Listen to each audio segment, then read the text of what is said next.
What's good, EXPs? How are you guys doing today? It is Jay, your Experiential Marketing Coach, and I'm checking in with you guys live. Currently, I'm on the road. I'm heading up to Wisconsin, and we are stopping to fuel up, but I definitely wanted to come on and talk to you guys really quick. The topic of discussion today is confessions of an experiential marketing professional or an event marketing professional. So if you guys are tapping in with me, go ahead in the comments. Let me know where you guys are checking in from, what city you're in, if you're currently executing an experiential marketing program, if you're currently on tour. Let me know what tour you're on. Let me know how that tour is going. If you guys, of course, have any questions while I am live, this is your opportunity and your chance to go ahead and ask those questions. All right. So let me jump right into it. I wanted to talk about this topic and really break this down a little bit and give you guys some insight and some real life experience and some examples that you guys can really um, hold on to and really use, because oftentimes when we think about the event marketing industry, right, or in the experiential marketing industry, we always see the glitz. We always see the Facebook photos, the Instagram videos, right, of the event either taking place or a company actually, a fabrication company working with the brand and client to bring their concept to creation by way of an event. You see the brand ambassadors, you see the product specialists, taking their cool event photos, right, and showing all of the exciting parts, the fun parts, the happy parts of the industry, right? And while that is all great, I love being able to work in this industry. I've been in the industry now for over 13 years,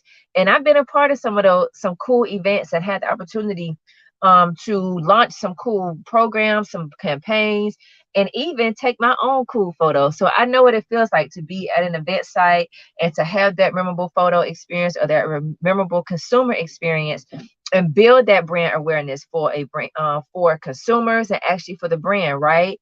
But on the other side of that, right, the behind the scenes that a lot of times that people don't see is what you go through as an experiential marketing professional, what you go through as a brand ambassador, what it takes day in, day out to consistently be able to book events, to be able to make sure that you're maintaining consistent opportunities, and more importantly, that you're able to make the money that you want, whether it be part-time or full-time. And there are so many different avenues and ways in which you can leverage the experiential marketing industry. And I know that's why so many people gravitate to this industry and make it a career, because one, you have the flexibility. You don't have to commit full time to the experiential marketing industry. You can pick and choose the events that you want to work. Two, unlike a traditional 9 to 5, right? There are no set hours on a day-to-day basis. You have events, you have execution hours, which range anywhere from 2 to 8 to 12 hours, right? So, and you can work weekends, you can work during the week. It really just all depends on your schedule. And then two, the income earning and the potential that you can make, it really is dependent upon you. And what makes, right, the experiential marketing industry and executing events so inviting and so rewarding for so many individuals is the fact that they choose when they want to work. They get to choose their path and how. There's no ceiling. So it's really up to you as an individual to determine the income and determine where you want to go in this industry and how you want to leverage and position yourself.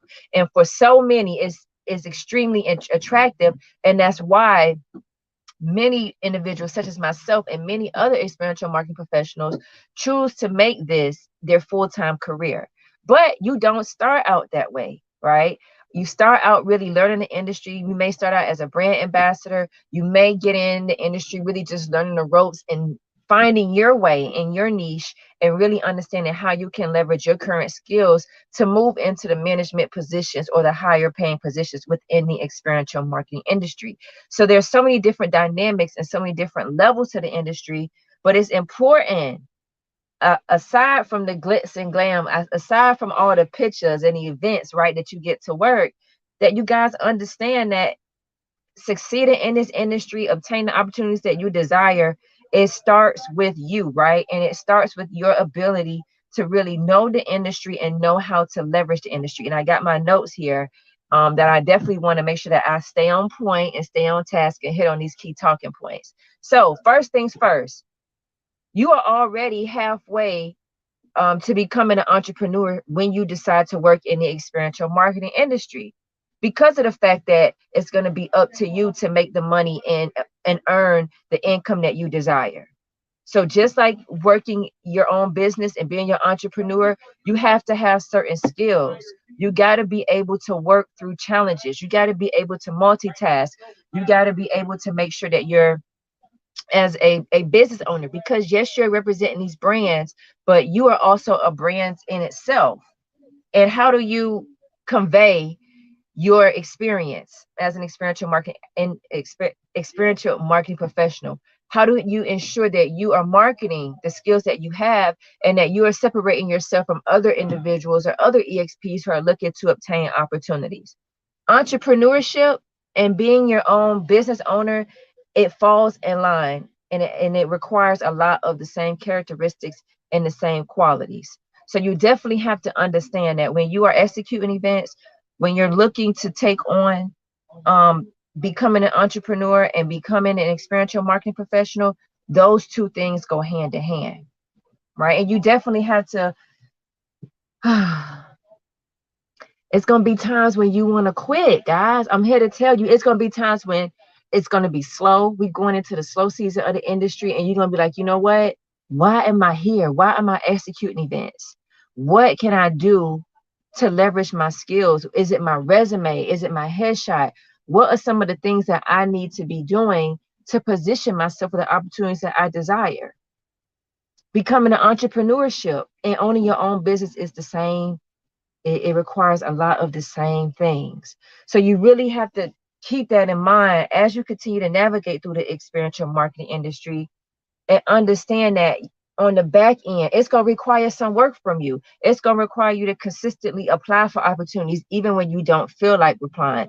It's going to require you to be able to accept rejection and work through that rejection and still be able to go out and apply for opportunities and just know the right opportunity will be afforded to you. Right? It's gonna require you at times to be able to work through different personalities and work through different people without losing your composure, but still being able to professionally go out there and represent yourself as that brand. Right? It's going to require a lot of grit from you. It's going to require a lot of money management and making sure that you are being responsible with the money that you're making. This is all things that people don't like to talk about. People don't like to show you that they do behind the scenes as an experiential marketing professional. And I'm here to tell you guys, it's challenging, right? It's challenging to consistently maintain opportunities and be able to put yourself in a position where you're able to earn the money and make the six figures. And let me tell you, it's going to come at a price. You may have to sacrifice your time spending those days with family and friends. You may have to sacrifice your wants versus your needs. It's going to come at you having to really dig deep and do the work yourself. But I'm here to tell you guys, it's so rewarding. And being that entrepreneur, right, and having that opportunity to just pick and choose the opportunities that you work, to be able to be on tour and leverage that is so important. And I just remember the times when I was working, coming out of a recession, right? Out of a recession and going from working as a bank teller, where somebody controlled my hours. They controlled when I clocked in and clocked out. They told me when I had to go to lunch. I couldn't pick and choose when I went to lunch. And if I did go to lunch, guess what? If I did go to lunch during the times where I wasn't supposed to, or I chose not to go to lunch when they gave me the time, then I lost my whole lunch completely. As an entrepreneur, those are things that you don't have to worry about.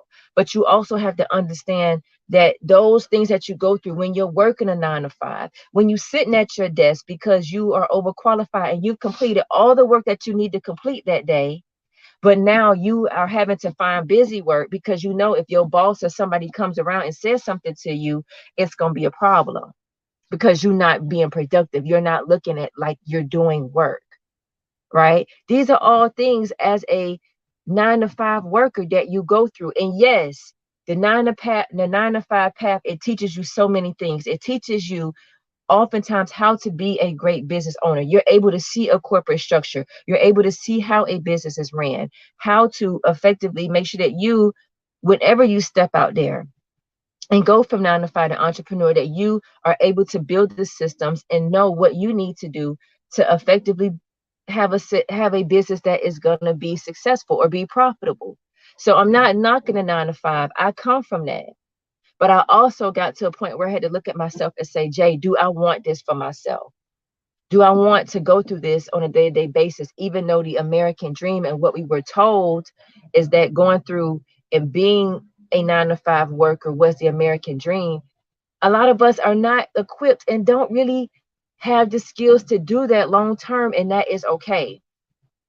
And lucky for me, that one Craigslist ad changed my whole trajectory of my life and introduced me to the event marketing industry, the experiential marketing industry. And from there, it's been game over. And I've been able to really leverage this industry and apply the skills that I learned from the 9 to 5 to be my own business owner, to be my own entrepreneur. And from there, successfully create a lane, go from brand ambassador, start at the foundational level in the experiential marketing industry, really learn the industry, work 4 events a day to really put myself in a position to move into the management opportunities and the higher paying positions. But I'm here to tell you guys, it came at a cost. It came at me really challenging myself and stepping out of my comfort zone, out of the normalcy that a 9 to 5 presents, and really looking at myself and saying, Jay, is you got to bet on yourself. And that's what I want to encourage all of you today.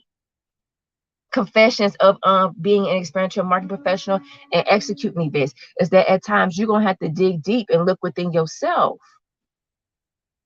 because it's easy to go back to that 9 to 5, but it's rewarding when you're able to see things through, when you're able to really work through challenges and build yourself as a brand, as an entrepreneur, as an EXP, when you're able to move from that brand ambassador position and now obtain your first team lead position or move into tour management and manage tours full time. Being able to see the different levels and the ways in which you're able to move and navigate in the industry, it makes it extremely rewarding. And these are the times where you really learn your why. So start with yourself, guys. You already have the skills. You already have the things that you need to do to be able to position yourself for success. You can do it.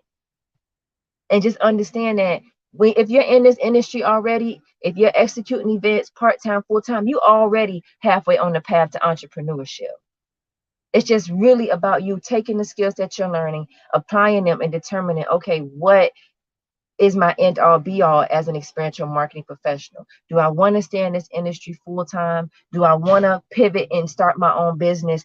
How can I take the skills, whether it's working and engaging with people, whether it's managing different teams, whether it's learning how to effectively communicate, what skills can I use as assets and build my own business and in turn and create my own brand? All right. And then lastly, stop comparing yourself to other people. Oftentimes we see what our peers may be doing on social media, how they may be making a certain amount of income, how we may be looking at them and saying, dang, you know what? I've been in this industry way longer than them, executing events, and then they got their first tour, or they got their first management opportunity. Why is that not me? What am I doing wrong? Why, me, the why me syndrome. And I want to encourage you guys to stop comparing yourself to other experiential marketing professionals, to your peers, whether that be in an entrepreneur space, to other tour managers, to other brand ambassadors. Stop comparing yourself, because when you start getting in that comparison game, you start looking at what you're doing wrong. You start trying to tweak things, and it may not even be you. It just may not be your time right now, whether that be you constantly applying for management or tour opportunities and you're not being awarded that opportunity. Your resume may be in tip-top shape. You've done your headshot is on point. You've done the video resume. You could consistently and constantly submit for opportunities, and you're being told no. That rejection is setting in, and you're looking at yourself and you're looking at your peers, and you're starting to compare yourself and where you are. Know that your time is going to come. I applied for so many opportunities. T and I would be up 4 or 5 hours a day applying for tours. And we got so many no's, even outside of working with T. When I landed my first tour opportunity, before that, I got over 50 to 100 no's before I got my first yes. So I say all that to say, especially for my EXPs in the industry, know your circle. Surround yourself with the right people in the industry who got your best interests. If they are constantly being put on tour, but never mentioning you, never trying to refer you, never trying to look out for you as their friend, you have to ask yourself, are they really your friend? Or are they just looking out and hanging out with you because they know they can benefit? That if any opportunity or event may arise, that you're going to look out for them. But you have to ask yourself, are they reciprocating the same level of commitment to you, the same opportunities to you? Do they really have your best interests? Or are they secretly competing with you to make sure that you don't land an opportunity before they do? These are things that you guys have to definitely be mindful of, and things that people don't really talk about as experiential marketing professionals that go on behind the scenes. Because your circle and the people that you associate with can determine whether or not you are awarded opportunities.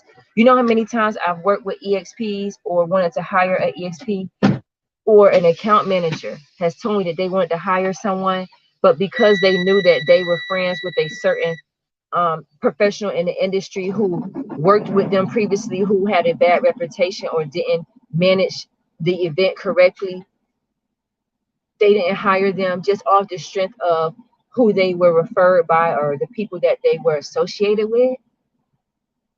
So these are all things that you definitely have to keep in mind. And whether you like it or not everybody is meant to go with you on your journey as an experiential marketing professional. You may have to leave some of your close friends behind because where you're trying to go and the things that you're trying to do may not align with where they are right now. So really, guys, sit down. And as I end and wrap up this video, I want to encourage you guys, as you continue to go through the experiential marketing industry, as you continue to determine whether or not you want to make this industry full-time, because at the end of the day, whether you work part-time, whether you work full-time, it's really going to be dependent upon you and how you're able to leverage this industry, right?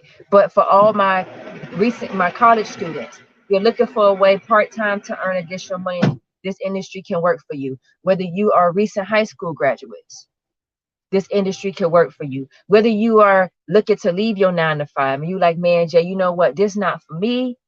I'm tired of being a slave to somebody else's business. I want to be able to own my own business one day, but I need some money coming in. I need some supplemental income. But I want to have the flexibility to pursue my own business.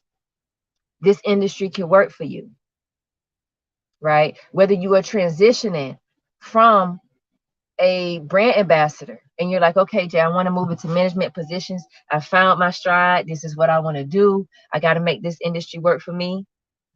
How do I do that? This industry can work for you.